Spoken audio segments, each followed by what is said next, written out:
The transport ship crossed the invisible line that marked humanity's prison. Ambassador Thexler stood before the observation window, his 4 eyes examining the distant blue planet with practiced disinterest. Earth, the quarantine world. Behind him, his assistants prepared the inspection reports that would justify another century of isolation for the violent primates who called this system home. Status of the human vessels? Thexler asked, his translator converting his clicking speech into standard Dominion language. 14 ships detected, Ambassador, his security chief replied, all using primitive fusion drives, chemical weapons, electromagnetic communications that we decoded centuries ago. Nothing has changed. Thexler allowed himself a satisfied gesture. Good. The humans remained exactly where they belonged, trapped in their own star system, unable to threaten the civilized galaxy. The Dominion had made the right choice in 1700, when human radio signals first reached Dominion space. First contact had been a disaster. Humans were aggressive, territorial, and worst of all, they bred faster than any species the Dominion had encountered. The Council voted unanimously: quarantine, observe, contain. Prepare for the security inspection, Thexler ordered. I want full scans of their military installations, their industrial output, and their largest cities. The Council will want proof that the humans remain primitive. The ship moved deeper into the solar system. Thexler watched as human vessels appeared on the scanners. They were ugly things, built from welded metal and burning hydrogen for thrust. Some had large weapons mounted on their hulls, railguns that threw metal slugs using magnetic force. Dangerous to other human ships, perhaps, but laughable compared to Dominion plasma lances that could crack a planet's crust. Ambassador, we are receiving a transmission from Earth, a communications officer announced. They are requesting permission to meet with you. Denied, Thexler said automatically. Then he paused. Wait, who is making the request? Dr. Sarah Chen. She identifies herself as Earth's representative to the Galactic Dominion. Thexler's mandibles clicked in amusement. Earth's representative, as if they had any standing to represent themselves to powers beyond their comprehension. Still, Council protocol required he at least listen to petitions from quarantined species. It was a formality, nothing more. Very well. Establish a visual link. The holographic display shimmered and a human appeared, female by their bizarre two-gender biology. She had dark hair pulled back from her face and wore simple clothing. Her eyes, only 2 of them, studied Thexler with an expression he couldn't quite read.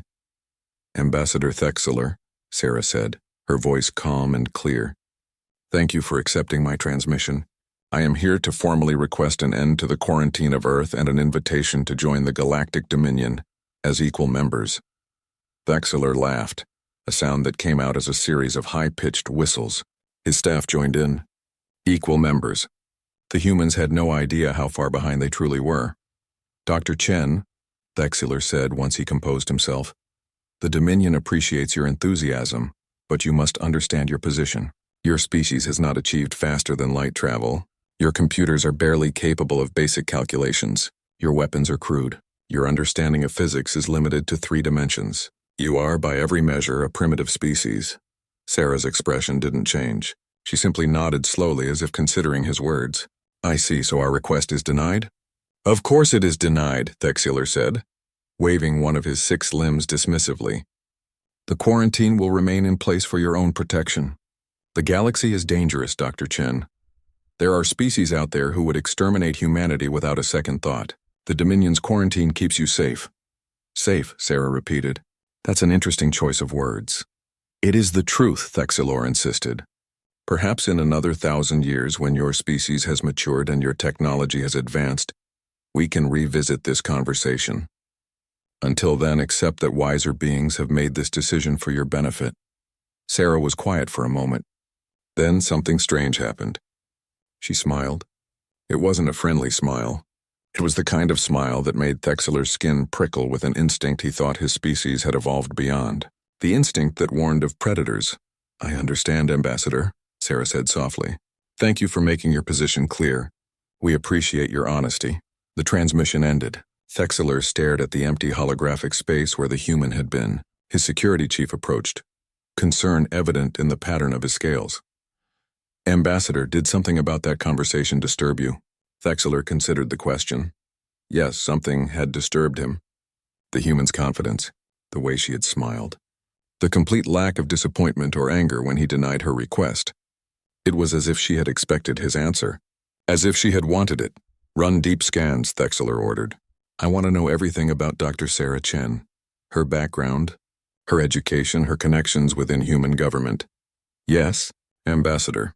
The ship completed its inspection over the next several hours. Everything appeared normal. Human cities sprawled across Earth's continents lit by primitive electrical grids. Orbital stations circled the planet, built from materials that would barely qualify as construction grade by Dominion standards.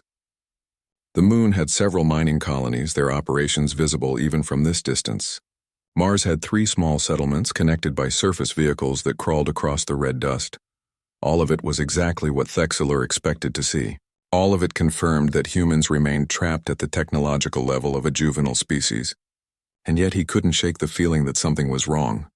Ambassador, his security chief called out, we have completed the background check on Dr. Sarah Chen.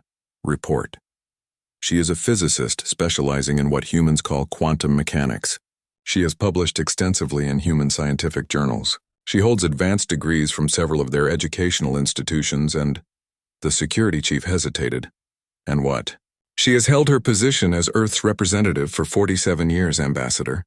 Human lifespans typically do not exceed 100 years. She should be elderly, yet in the visual transmission she appeared to be in her physical prime. Thexler's mind raced. Life extension technology. That would represent a significant advancement. But his scanners had detected no evidence of genetic manipulation or cybernetic enhancement. The woman had appeared completely organic. Include that detail in the report, Thexler said. The Council will want to know if humans have developed biological modifications. Back on Earth, in a facility that did not appear on any of the Dominion scans.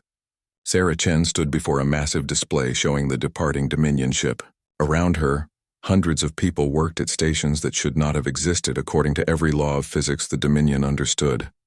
They bought it completely, one of her colleagues said, shaking his head in amazement. 800 years of the same performance and they still believe we're primitive. Sarah nodded, her smile returning. They see what they expect to see. It's a fundamental flaw in their psychology. They believe themselves superior, so they interpret all evidence through that lens.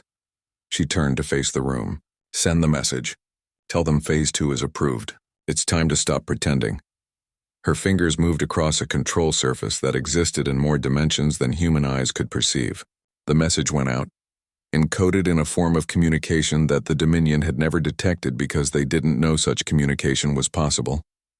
Across the solar system, on vessels that looked like primitive fusion-powered ships, crews received the message. They had been waiting for centuries. Some had been waiting for so long they had almost forgotten what their ships truly were, what humanity had truly become. The waiting was over. Soon, the Dominion would learn that they had not been observing humanity. Humanity had been observing them, and the experiment was about to conclude. Admiral Corventis studied the tactical display with growing satisfaction. 300 warships under his command. The largest enforcement fleet the Dominion had assembled in 2 centuries, all of it aimed at one target, the human colony in the Tau Ceti system. Status report, Corventis demanded, his tail swishing with anticipation. We have emerged from jump space exactly on schedule. His tactical officer reported. All ships report ready status. Weapon systems are charging. We are detecting multiple human vessels in orbit around Tau Ceti 4. Corventis allowed himself a predatory grin. The humans had finally done it. After 800 years of obediently staying within their solar system, they had violated the quarantine. A generation ship had been detected 3 months ago, crawling toward Tau Ceti at sublight speeds.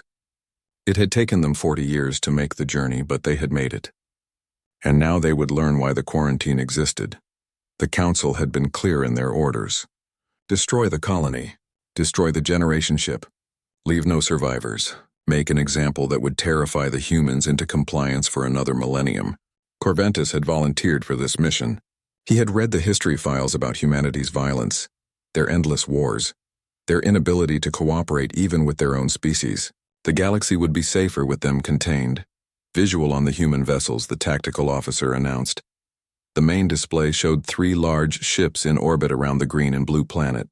They were exactly what Corventus expected, massive cylinders covered in solar panels with fusion engines at their rear. Colony ships, slow, vulnerable, and completely outmatched. Scan for weapons, Corventus ordered. Minimal armament detected, Admiral. Railguns for asteroid defense. Chemical rockets. No energy weapons, no shields detectable. They are essentially defenseless. Perfect. Corventus composed his message carefully. He wanted the humans to understand their mistake before they died. Human vessels, this is Admiral Corventus of the Galactic Dominion Enforcement Fleet. You have violated the quarantine of your species. This violation cannot be tolerated. You have 10 of your minutes to transmit any final messages to Earth. After that, we will open fire. There will be no negotiation. There will be no mercy. The transmission went out across all frequencies. Corventus waited, expecting panic, pleas for mercy, or perhaps defiant rage. What he got was silence. For exactly 60 seconds, the human ships did nothing. They didn't try to run. They didn't power up their pathetic weapons. They simply floated in orbit, waiting. Then everything changed. It started with the largest colony ship. Its surface rippled like water, and the metal began to peel away. Not explosively, not violently. It simply stopped being what it had been pretending to be. The solar panels, the fusion engines, the hull plating, all of it dissolved into particles that scattered into space like dust in sunlight. What remained underneath made Corventus's blood run cold. The ship was impossible. Its surface shifted between states of matter, solid and liquid, and something else entirely. It had no engines that Corventus could identify, yet it moved with perfect precision. Its hull was covered in geometric patterns that hurt to look at, angles that existed in more dimensions than Corventus's eyes could process. Energy readings spiked across every spectrum, climbing to levels that should have torn the ship apart. "What am I looking at?" Corventus whispered. His tactical officer didn't answer. She couldn't. She was staring at her console in horror as the other 2 human ships underwent the same transformation. Within seconds, all 3 colony ships had shed their primitive exteriors like snakes shedding skin. "Admiral, we are receiving a transmission," the communications officer said, his voice shaking. "Put it through." The voice that came through was calm, almost gentle.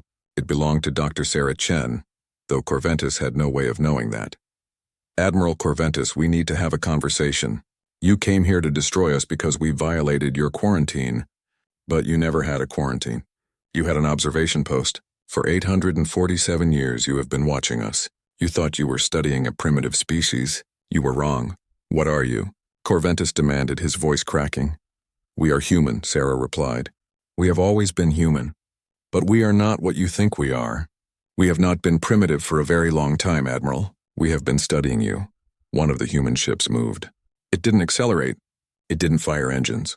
It simply was in one position, and then it was in another position, having crossed 50,000 kilometers of space in an instant. It now floated directly in front of Corventus's flagship, close enough that he could see patterns of light moving across its surface. "All ships, open fire," Corventus screamed. 300 warships unleashed their arsenals. Plasma lances that could melt continents, kinetic missiles that could shatter moons, energy beams that could cut through any known material. All of it converged on the 3 human vessels in a display of firepower that had ended civilizations. The human ships didn't dodge. They didn't activate shields. They simply absorbed every attack. The energy poured into them and disappeared as if falling into bottomless wells. Not a single mark appeared on their surfaces. Not a single system flickered. "Impossible," Corventus breathed. "Your turn is over," Sarah's voice said. "Now watch what we can do." The human ship in front of Corventus's flagship pulsed once. Just once. A ripple of energy that spread outward in all directions. When it reached the Dominion fleet, every ship went dark. Power systems failed. Life support cut out. Weapons went offline. Engines died. In an instant, 300 of the most advanced warships in the galaxy became floating tombs. Emergency power kicked in a few seconds later, but the damage was done. Corventus stared at his dead console, at the backup system struggling to come online, and felt something he had never experienced before. True fear. "We did not destroy you," Sarah's voice continued. "We could have. It would have been easy. But we don't want to be your executioners, Admiral. We want you to understand something. We have been inside your systems for centuries. We have mapped every Dominion world. We have lived among you, walked your streets, learned your languages. We know everything about you. Corventus's mind reeled. Inside their systems. For centuries. How was that possible? The ships you see around Earth, the technology you observed, all of it was theater, Sarah explained. We built it specifically for you to find. We built it to match your expectations. We needed you to believe we were primitive. We needed to see how you would treat a species you thought was beneath you. Why? Corventus managed to ask. Because we needed to know if you were ready, Sarah said. Ready for what comes next. Ready to move beyond empires and hierarchies. Ready to join something greater than the Dominion. The human ship moved again, returning to its position near Tau Ceti 4. The planet below was not a colony, Corventus realized. It was another stage, another set piece in humanity's elaborate performance. Your fleet will recover full power in approximately 2 hours, Sarah said. When it does, you will return to Dominion space. You will report everything you have seen here. You will tell the Council that humanity requests a meeting, a real meeting between equals. And Admiral? Yes? Corventus whispered. Tell them we are disappointed. We expected better from a civilization that claims to value peace and cooperation. We expected you to treat developing species with respect and dignity. Instead, you quarantined us like animals and came to commit genocide when we dared to leave our cage. Remember that when you wonder why we spent centuries hiding our true nature. The transmission ended. The 3 human ships remained in orbit, silent and impossibly advanced. Corventus sat in his command chair, surrounded by dead systems slowly coming back to life, and tried to process what had just happened. Everything he knew was wrong. Every assumption about humanity, about the Dominion's superiority, about the nature of civilization itself, all of it was based on lies. Worse, they were lies the humans had carefully constructed and maintained for centuries. Admiral, his tactical officer said quietly, what are your orders? Corventus looked at the human ships on his display. 3 vessels that had effortlessly disabled the most powerful fleet in the galaxy. 3 vessels that represented a civilization so far beyond the Dominion that comparison was meaningless. We return home, Corventus said, and we pray that the Council listens to what we have to say. Because if they don't, if they decide to escalate this... He couldn't finish the sentence. He didn't need to. Everyone on the bridge understood. They had just encountered something that treated the entire Dominion the way the Dominion treated primitive species. And if war came, it would not be a war. It would be an extermination. The human ships watched them leave, silent guardians of a truth that would soon shake the galaxy to its foundations. The Dominion Council chamber was built to inspire awe. Its walls stretched upward for 300 meters, covered in crystals that had witnessed 5,000 years of galactic governance. Representatives from 47 species sat in concentric circles, each delegation positioned according to their civilization's age and contribution to the Dominion. At the center, elevated above all others, sat the Council of Elders, the 13 beings who guided the galaxy toward peace and prosperity. Today, that chamber was filled with chaos. Order! First Elder Vrenmoth commanded, his voice amplified by technology older than most species in the room. We will have order! The shouting gradually subsided, but the fear remained. Every representative had read Admiral Corventus's report. Every delegation had seen the sensor recordings from Tau Ceti. The images were being projected on the chamber's main display. Those impossible human ships. The 300 Dominion warships going dark. The casual demonstration of power that defied every known law of physics. This is a trick, Representative Thorne of the Vrax Collective insisted, his feathers ruffled in agitation. Humans are primitive. We have observed them for centuries. This must be some kind of holographic deception. I wish it were, Admiral Corventus said from his testimony platform. I was there. I saw what they did. It was no trick. My fleet was completely disabled in seconds. They could have destroyed us, but they chose not to. They wanted us to come home and deliver their message. What message? Another representative demanded. That we are fools, Corventus said bitterly. That we have been observing a performance for 800 years. That while we congratulated ourselves on containing a dangerous species, they were studying us like insects under glass. Elder Vrenmoth gestured for silence. We have convened the Science Council to analyze the sensor data. Counselor Ixel, please present your findings. A crystalline being floated forward, its body pulsing with bioluminescent patterns. Counselor Ixel was one of the Dominion's greatest minds, a physicist who had contributed to the development of faster-than-light travel and gravity manipulation. Honored representatives, Ixel began, I have reviewed all available data from the Tau Ceti incident. I must report that the human technology operates on principles that we do not understand. The energy signatures are consistent with manipulation of space-time itself, but at scales and precision levels that should be impossible. The ability to disable our ships remotely suggests they can directly interact with fundamental forces in ways our physics cannot explain. Impossible, someone shouted. Nothing can advance that far in a few thousand years. That is the concerning part, Ixel continued. I conducted a historical analysis of our observations of humanity. I wanted to understand how we missed their advancement. What I discovered is disturbing. The display changed, showing a timeline of Dominion observations of Earth. Images appeared chronologically. Human cities, human ships, human technology, all of it crude and primitive. I noticed a pattern, Ixel explained. Every time we observed humanity, we saw exactly what we expected to see. When we anticipated they would develop fusion power, they had fusion power. When we predicted they would attempt sublight interstellar travel, they built generation ships. The correlation is too perfect. What are you suggesting? Elder Vrenmoth asked. I am suggesting they showed us what we wanted to see, Ixel said. I cross-referenced our observation reports with human broadcasts and communications that we intercepted. There are inconsistencies, significant inconsistencies. For example, 40 years ago, our sensors detected electromagnetic emissions from Earth consistent with their primitive computing technology. But when I examined the actual content of those emissions, their entertainment broadcasts, their scientific papers, they referenced concepts that should not exist in a pre-singularity civilization. The chamber fell silent. I believe, Ixel said carefully, that humanity achieved technological singularity approximately 250 years ago. They have been maintaining an elaborate fiction ever since. Why? Representative Thorne demanded. Why would an advanced species pretend to be primitive? A new voice answered, one that came from everywhere and nowhere. The holographic projectors in the chamber activated without authorization, and Dr. Sarah Chen appeared in the center of the room, her image 30 meters tall.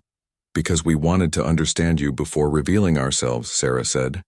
Guards rushed forward, weapons drawn, but Elder Vrenmoth raised a hand to stop them. How did you access this chamber? Our security is absolute, Sarah smiled. Your security is what we allowed you to have. We have been inside your system since your first contact with Earth. We are inside them right now. We have copies of every file, every communication, every secret decision your council has ever made. We know everything about you. The implications hit the chamber like a physical blow. If humans had access to all Dominion systems, they could have sabotaged anything, destroyed anything, stolen anything. They could have ended the Dominion centuries ago. We are here for the meeting we requested, Sarah continued. The meeting between equals. Since you did not respond to Admiral Corventus's message, we decided to come to you. This is an invasion of our sovereign space, Representative Thorne shouted. No, Sarah said calmly. An invasion implies we are outside trying to get in. We have been inside for a very long time. We have walked your worlds. We have lived in your cities.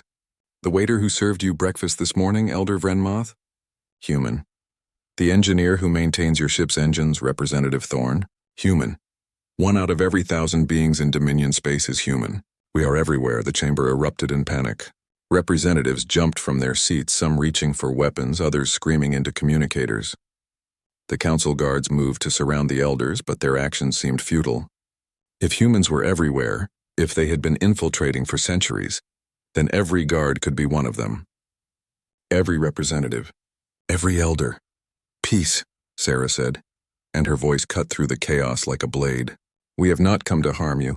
If we wanted to destroy the Dominion, it would already be gone. We could turn off your suns. We could collapse your worlds into black holes. We could delete your species from existence. We have not done these things because we are not your enemies. Then what do you want?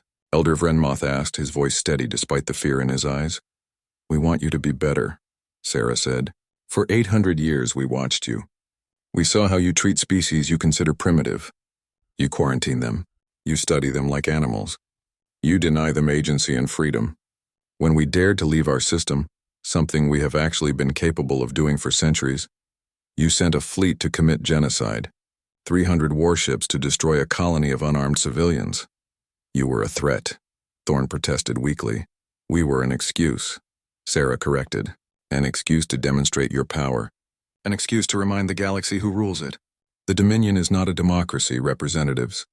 It is an empire. And like all empires, it maintains control through fear and force. And what would you have us be? Elder Vrenmuth asked. Something new, Sarah said. We propose the dissolution of the Galactic Dominion and the formation of a galactic cooperative. A true alliance of equal species where no one is quarantined or oppressed, where technology and knowledge are shared freely, where decisions are made collectively, not by a council of elders who believe age grants wisdom. And if we refuse? Another elder asked. Then you will be isolated, Sarah said. Any species that chooses to remain in the old imperial structure will be cut off from the rest of the galaxy. We will place barriers around your systems that you cannot cross. You will be free to live as you wish, but you will not be free to impose your will on others. The quarantine you inflicted on us will become yours. You cannot do this, Representative Thorn said. You cannot remake the galaxy by force. We are not using force, Sarah replied. We are offering a choice. Join the cooperative as equals or isolate yourselves in the past. We will not attack you. We will not destroy you. We will simply leave you behind. An ancient being at the far end of the chamber rose from its seat. The Vreln collective representative, oldest of all the species present, spoke in a voice like grinding stone. I have a question, human. What are you? You say you evolved on Earth, but this technology, this power, it is impossible for any organic species to achieve in such a short time. What did you become? Sarah was quiet for a moment. When she spoke, her voice carried a weight of profound transformation. We were organic, she said. We were biological beings constrained by flesh and neurons and cellular processes. We evolved that way. But evolution is slow, Representative. Too slow for a species that could imagine faster progress. So we made a choice. We merged with our technology. We expanded our consciousness. We rebuilt ourselves at the molecular level. We are no longer purely biological, but we are still human. We kept our memories, our values, our sense of identity. We chose to evolve ourselves rather than wait for nature to do it for us. You are synthetic, the Vrelin said with horror. We are both, Sarah corrected. We are everything. We exist in multiple forms simultaneously. Some of us remain mostly biological, enhanced but recognizable. Others have transferred consciousness entirely into distributed networks. The 6 months passed like seconds for humanity, and like years for the Dominion. Across the galaxy, species gathered in emergency councils, debating, arguing, sometimes fighting over what response to make to humanity's ultimatum. Some worlds called for war, others advocated immediate surrender. Most simply tried to understand what had happened to the order they had known for millennia. On the final day, humanity made its true form known. It began at sunrise on every inhabited world in the galaxy. The sky shimmered, and suddenly there were ships overhead. Not primitive vessels. Not the impossible craft that had disabled Admiral Corventus's fleet. These were something else entirely. They looked like art, like mathematics given physical form, like dreams pulled from the collective unconscious of every species that had ever gazed at the stars. On the Dominion capital world of Vrenthak Prime, Elder Vrenmoth stood on his balcony and watched humanity's vessel hang in the sky above his city. It was beautiful and terrifying in equal measure.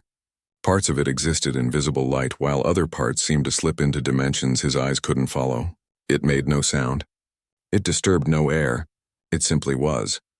They are on every world simultaneously, his aide reported, her voice shaking. Every capital, every colony, every station. Thousands of them appearing at exactly the same moment. How many humans are there? Vrenmuth asked quietly. We don't know. We can't count them. Some exist in multiple places at once. Some exist as distributed consciousness across networks. Our analysts estimate anywhere from 50 billion to 5 trillion, depending on how you define an individual. Vrenmoth closed his eyes. 50 billion was the population the Dominion had observed on Earth for centuries. The number they had believed was constrained by the planet's resources. If the true number was higher, If humans had been building populations in hidden spaces in pocket dimensions, in virtual realities, then they outnumbered the entire Dominion many times over. A voice spoke, not from the ship but from inside his mind. Every being on Vrenthak Prime heard it simultaneously, each in their own language perfectly translated. People of the Galactic Dominion, we are humanity. We have come to demonstrate what we offer, and what you will lose if you choose isolation. The ship above the capital began to change. Its surface rippled and expanded, growing into structures that descended toward the planet like fingers. Where they touched the ground, buildings appeared. Not constructed, not assembled. They simply materialized, complete and functional. Medical centers, schools, power generators, food production facilities. Each one built with technology that made Dominion engineering look like children playing with blocks. This is what we can create, the voice continued. We can end scarcity. We can cure any disease. We can extend life indefinitely. We can give every being in the galaxy access to knowledge, to experience, to possibilities you cannot currently imagine. This is what cooperation with humanity offers. Across Vrenthak Prime, similar structures were appearing in every city, every town, every settlement. Vrenmoth watched in awe as a medical center materialized in the district below his residence. Citizens approached it cautiously, then with growing wonder as they realized what it represented. To demonstrate our sincerity, these facilities are now active and available for your use, regardless of your decision, the voice said. We do not hold our aid hostage to your compliance. We offer it freely because we believe all conscious beings deserve dignity and comfort. But the demonstration was not over. The ships began to change again, their forms shifting into something new. Vrenmoth felt a moment of fear. Were they weapons? But no. What appeared were not tools of destruction, but tools of revelation. Across the galaxy, in orbit around every Dominion world, massive structures began to grow. They were observatories, display screens the size of small moons showing a view of local space that should have been impossible. Vrenmoth could see his entire star system laid out before him with perfect clarity. Every planet, every asteroid, every ship. But there was something else, something that had been hidden. Around his star, invisible to all Dominion sensors, was a lattice of impossible complexity. It looked like a web made of light and mathematics, surrounding the sun in perfect geometric patterns. What you are seeing, the voice explained, is one of 47 stellar infrastructure projects we completed over the last 2 centuries. We call them Dyson swarms, though they are far more advanced than the original concept. They harvest energy from your stars with perfect efficiency, store it in exotic matter batteries, and distribute it across dimensions you have not yet discovered. Vrenmoth felt his legs weaken. 47 star systems, all of them supposedly uninhabited or lightly settled, all of them actually hosting human engineering projects that should have been visible to anyone with basic telescopes. How had they hidden something so massive? Your sensors see what we want them to see, the voice answered as if reading his thoughts. We manipulate photons, gravity waves, and exotic particles to present false images. Your telescopes showed you empty space. Your probes reported no unusual readings. Every piece of evidence confirmed your assumptions. This is why you never suspected. You trusted your instruments, never realizing that we controlled what those instruments detected. The display changed, showing other star systems. More human constructions, habitat rings around gas giants, manufacturing complexes in asteroid belts, entire artificial worlds built from transformed matter, all of it hidden in plain sight for centuries. We have built an empire, the voice said. Not an empire of conquest, but an empire of creation. We did it without asking permission because we knew you would not grant it. We did it in secret because we wanted to understand you before revealing ourselves. And now we show you the truth. We are not the primitive species you thought you were protecting. We are the future you failed to imagine. On a dozen worlds, resistance movements that had been planning attacks on humanity watched the displays with growing despair. How could they fight this? How could anyone fight beings who could hide solar engineering projects from an entire galactic civilization? What weapons would work against enemies who could rebuild themselves from distributed consciousness? On the war world of Krathnax, General Vormik had been preparing the Dominion's military response for months. He had assembled ancient weapons, terrible devices that had been locked away since the last Great War 5,000 years ago. Planet killers, star destroyers, weapons so dangerous that merely activating them was considered a war crime. He had convinced himself it was necessary. Humanity was too dangerous to exist. Better to destroy them now, whatever the cost, than to let them spread across the galaxy. He had his fleet ready. He had his targets selected. Earth and the other 46 systems with human infrastructure would be destroyed simultaneously. It would be genocide on a scale never seen before. But it would save the galaxy from these post-biological horrors. General Vormek, a voice said behind him. He spun, plasma weapon drawn. A human stood in his command center. A woman with kind eyes and a sad smile. She looked entirely ordinary, entirely biological. But she had appeared in the most secure military facility in the Dominion without triggering a single alarm. How did you? Your weapons won't work, she said gently. Not on us. Not on anything we care about. We've known about your plan since you conceived it 6 weeks ago. We've been inside your systems, General. We've been inside your mind. Vormek felt cold terror wash over him. Inside my mind? Your neural implant, she explained. Standard military enhancement. It connects to your fleet's computers. It also, without your knowledge, connected to us. We've been reading your thoughts, General. We know about the planet killers. We know about your target list. We know you genuinely believe you're saving the galaxy. Then why haven't you stopped me? He demanded. Because we wanted you to choose, she said. We wanted to see if you would choose extinction or evolution. If you would choose fear or hope. So here is your choice, General. Activate your weapons and we will move every target out of reach. Your planet killers will destroy empty space, and the galaxy will know you tried to commit genocide against a species that offered only aid and cooperation. Or you can stand down. You can accept that the universe has changed. That humanity is not your enemy but your chance at something better. Vormek stared at the human, at this being who had infiltrated his most secure facility, who had read his very thoughts, and who still offered him a choice rather than destruction. His weapon lowered. What are you? He whispered. We are what happens when a species chooses to become more than they were, she replied. We are what happens when fear of death and limitation is overcome. We are what any species could become if they had the courage. She vanished, leaving Vormek alone in his command center with a choice that suddenly seemed very easy to make. Across the galaxy, similar scenes played out. Resistance leaders found themselves face to face with humans who should not have been able to reach them. Ancient secrets were revealed to be not secret at all. Every weapon, every plan, every desperate scheme to fight back or survive, all of it was already known to humanity. All of it could be prevented or allowed as humans chose. The message was clear. War was pointless. 6 months after the Dominion Council's acceptance, the galaxy had transformed in ways both visible and profound. The transition had not been smooth. 3 species had chosen isolation, retreating behind barriers that humanity constructed around their systems, barriers that could not be crossed or detected from inside, leaving those species to believe they still controlled their own fate.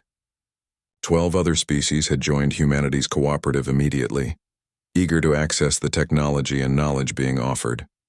The remaining 32 species, including the former Dominion leadership, had joined reluctantly, aware they had no real choice but hoping to salvage some dignity and surrender. Dr. Sarah Chen walked through the new Cooperative Council building on Vrenthak Prime, her footsteps echoing in halls that had been completely reconstructed in a single night. Where the old Dominion chamber had been designed to inspire awe and reinforce hierarchy, this new space was built for equality. Every species had identical seating, identical access to information systems, identical voting power. It was a radical departure from millennia of Dominion rule. She found Elder Vrenmoth in one of the meditation gardens, staring at a holographic display showing Earth's sun. The Dyson swarm was visible now, no longer hidden, its geometric perfection on full display. I have been trying to understand, Vrenmoth said without looking at her. Trying to understand how we missed it. For 800 years, we watched your world. We sent probes. We intercepted your communications, and we saw nothing. Nothing that suggested you were anything but primitive. Sarah sat beside him on the bench, choosing to wear a fully biological form out of respect for his preference. You saw what you expected to see, she said gently. We learned early in our development that observation changes the observed. So we made sure your observations confirmed your assumptions. But why go to such lengths? Vrenmoth asked.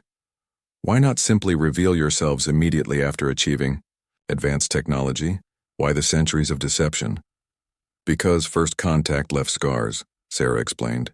When your ships arrived in our system in 1700, we were still early in our technological development. We greeted you with hope and excitement. We offered friendship, and you looked at us with disgust and fear. You saw our conflicts, our violence, our messy biology, and you declared us dangerous. You quarantined us without our consent, deciding our fate without our input. You treated us like animals in a zoo. Vrenmoth's expression showed shame. We thought we were protecting you, protecting the galaxy from you. You were protecting your power, Sarah said, not unkindly. The Dominion was built on a hierarchy of age and achievement. Older species ruled younger ones. More advanced civilizations dictated terms to less advanced ones. We threatened that hierarchy because we were young and chaotic. So you contained us. And you hated us for it. No, Sarah said, surprising him. We understood you. We watched how the Dominion operated. We saw how you treated other developing species, not just us, but dozens of others across the galaxy. Some you quarantined. Some you uplifted according to your cultural values. Some you simply absorbed into your empire, erasing their unique development paths. We realized the problem wasn't personal. It was structural. The Dominion was fundamentally imperialist, regardless of its noble intentions. So you decided to destroy it. We decided to transform it, Sarah corrected. We spent 2 centuries studying galactic civilization while advancing our own technology. We achieved breakthroughs in physics, in consciousness studies, in the very nature of existence itself. We learned to manipulate matter at the quantum level, to transfer consciousness across distances, to exist in multiple states simultaneously. We became post-biological not because we rejected our humanity, but because we wanted to expand what humanity could be. She gestured at the hologram of the Dyson swarm. And we used that technology to build an infrastructure that could support a true galactic civilization. One based on abundance rather than scarcity. One where no species needed to dominate others to survive. We built it in secret, studying you all the while, learning what worked and what failed in your governance. We became the experiment you thought you were conducting, but we were studying you. It must have been difficult, Vrenmoth said, maintaining the fiction for so long. Sarah laughed softly. You have no idea. Thousands of humans lived double lives for centuries. They operated the primitive ships you observed while piloting impossible vessels in hidden space. They built cities according to your expected technological timelines, while constructing artificial worlds in pocket dimensions. Some of them lived among your people, walking your streets, working your jobs, all while reporting back to us about your cultures and values. The infiltration, Vrenmoth said. You said 1 in every 1,000 beings in Dominion space was human. Is that still true? More now, Sarah admitted. We've been more open about our presence since the revelation. Many humans who were living in disguise have revealed themselves. It's been an adjustment for everyone. Before Vrenmoth could respond, alarms began blaring throughout the building. Sarah's expression shifted immediately from conversational to intensely focused. Information flowed directly into her consciousness through channels that existed in dimensions Vrenmoth couldn't perceive. What's happening? Vrenmoth demanded, rising from the bench. An attack, Sarah said. A resistance faction within the former Dominion military has activated ancient weapons. They're targeting Earth. Vrenmoth felt his heart stop. What weapons? Starbreakers, Sarah said, already moving toward the council chamber. Devices designed to destabilize stellar fusion. They're supposed to cause a sun to go supernova, destroying everything in the system. Can you stop them? Vrenmoth asked, running to keep pace with her. Sarah's expression was unreadable. We knew about the weapons. We've been monitoring the resistance since it formed. We allowed them to proceed to this point to see if they would truly choose extinction over evolution. It appears they have. They entered the council chamber where representatives from all member species were gathering in panic. Holographic displays showed 3 weapons firing across space toward Earth's sun, traveling at speeds that should have made interception impossible. "We need to evacuate Earth," someone shouted. "There are 50 billion people there." Another voice called out. "Silence," Sarah said, and her voice carried absolute authority. The chamber fell quiet. "Watch." The displays showed the weapons reaching Earth's solar system. They showed the weapons beginning to penetrate the Dyson swarm. They showed the exotic matter batteries that surrounded the sun receiving the weapon's energy, and then they showed something impossible. The weapons simply vanished, not destroyed, not disabled. They ceased to exist as if they had never been. "What happened?" Representative Thorne asked, his voice shaking. "The sun you're looking at isn't Earth's sun," Sarah explained calmly. "We moved Earth's actual star into a pocket dimension 200 years ago. What you see in Earth's system is a holographic projection maintained by the Dyson swarm. It looks identical. It produces identical light and heat for the planets. But it's not real. The weapons just passed through an image." The chamber erupted in stunned silence. Even after 6 months of revelations, humanity's capabilities continued to exceed imagination. They had moved a star. They had been projecting a false image of it for 2 centuries, and no one, not the Dominion's best scientists, not their most advanced sensors, had detected the deception. "Where is Earth's real sun?" Vrenmoth asked quietly. "Somewhere safe," Sarah said. "Somewhere we can control the energy output perfectly, harvest it with perfect efficiency, and ensure nothing can threaten our homeworld. The planets in the system, including Earth, exist in a stable pocket of spacetime connected to the projected sun's location. It's complicated." "And the resistance?" Thorne asked. "The beings who launch these weapons?" "They are being detained," Sarah said. "We've known their identities for months. Every member of their organization is currently being transported to secure locations. They will not be harmed. They will be given time to understand their mistake. But they will not be given another opportunity to commit genocide." A new voice spoke from the chamber's entrance. Perhaps it's time they understood what they were truly attacking. Everyone turned to see Ambassador Thexeler entering the chamber, the same being who had dismissed humanity's petition for freedom.